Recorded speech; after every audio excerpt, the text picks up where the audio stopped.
शक्तिपात के माध्यम से कुंडलिनी जागरण के संबंध में कुछ जरूरी जानकारी।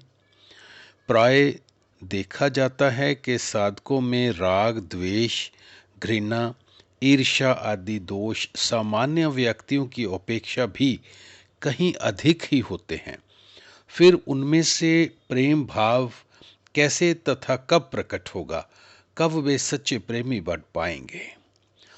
शक्ति जब विकारों, वासनाओं को तीव्र गति से बाहर निकालती है तो चित्त उनसे तरंगित हो जाता है।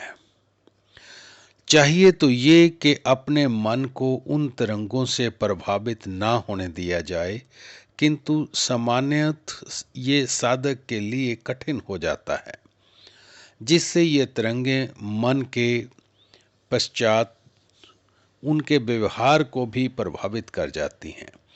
तब साधक की उन्नति की गति मंद पड़ जाती है। ये अस्थायी विकार होते हैं। चित्त की शुद्धिकरण की प्रक्रिया तो चल ही रही होती है, किंतु साधक की असावधानी के कारण थोड़ा व्यवधान आ जाता है, जिससे कुछ विलंब भी हो जाता है। किंतु ये बात निश्चित है कि यदि शक्ति एक बार अंतर्मुखी जागृत होने पर चित्त शुद्ध हो जाने तक पीछा नहीं छोड़ेगी, विलंब चाहे कितना भी हो जाए। किंतु प्रारब्ध से पीछा छुड़वाने का कोई तो मार्ग होगा। हाँ, उसका मार्ग है सेवा भाव से कर्तव्यपरायण होकर कर्म योग का अभ्यास।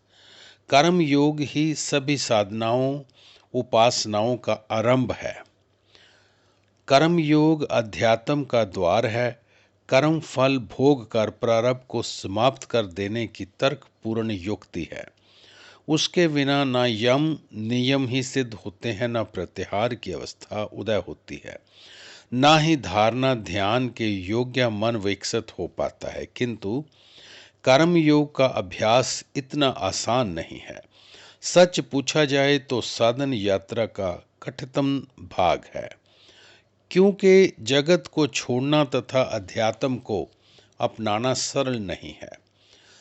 साधक जगत का त्याग करना चाहता है, किंतु प्रारब्ध करने ही नहीं देता। वासनाओं, वृत्तियों के माध्यम से जगत में खींच ले जाता है।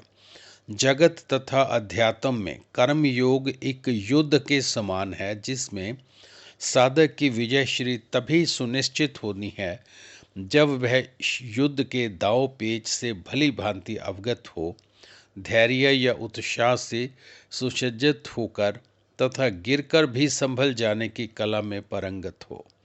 साधना तथा साधन अध्यात्म का आधार स्तंभ है। साधना ही साधन में परिपक्वता लाती है। प्रेम से ही ईश्वर प्राप्ति की तड़प जागती है। तड़प ही साधक को ईश्वर कृपा का अधिकारी बनाती है। वेदांत अवस्था कोई प्राप्त करने की वस्तु नहीं है। वह अपने अंतर से ही अपने आप को प्रकाशित होती है, अपने आप प्रकाशित होती है। पर्वत शिखर पर लक्ष्य रहकर बढ़े चलो। ये चढ़ना बढ़ना ही साधन है। चित्त की निर्मलता संपादित होते जाने के साथ आप ऊपर उठते जाओगे। साधन हाथ में लिए हुए लैंप के समान है। जैसे जैसे आप आगे बढ़ते जाओगे, प्रकाश भी आगे बढ़ता जाएगा तथा आपके लिए आगे का मार्ग प्रकाशित करता जाएगा। इस लैंप से साधन वृत्ति ही बाती है। इस लैंप में साधन वृत्ति ही बाती है तथा साधन करना ही तेल है। साधन करना त्याग दोगे तो लैंप एक ही स्थान पर स्थिर रह जाएगा। साधन वृत्ति हटा दोगे तो लैंप प्रकाशित होना बंद हो जाएगा।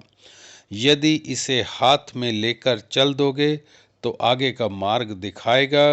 गंतव्य पर पहुंचकर अपने आप लैंप हाथ से नीचे रख दिया जाएगा। जय गुरुदेव।